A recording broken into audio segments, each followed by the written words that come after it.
আসসালামু আলাইকুম। এখানে আমি একটা কথা বলার জন্য আসছি। আসলে যার যেমন প্রতিভা সে সেটাই পাবে। যার এই ভিডিওটা প্রথম করছে তাকে আল্লাহ তাআলা দিছেন, সে তাই সে ভাইরাল হয়েছে। এখন আমরা সবাই এটাকে নিয়ে যেভাবে নাচানাচি করতেছি, আমরা কি তার মতন ভাইরাল হতে পারবো? আসলে না। যদি আমাদের সৃষ্টিকর্তা আল্লাহ তাআলা চায় তাহলে আমরা ভাইরাল হব।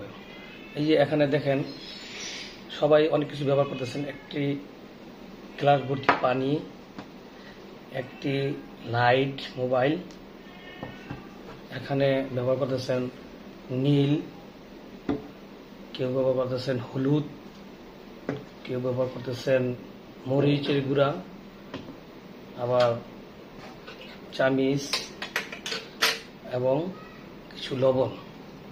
তো যে যেটা দিয়েই আমরা ভিডিও করে থাকি, তো আসলে ভাইরাল করার মালিক হইল আল্লাহ। আমরা এগুলি করতেছি ঠিক আছে শখের বসে, এগুলি করে আমরা ভাইরাল হতে পারবো না। ভাইরাল করার মালিক হইল আল্লাহ। তাই আমাদের নিজের যে প্রতিভা সেটা আমরা তুলে ধরার চেষ্টা করি, এটাই আমার কথা। ধন্যবাদ।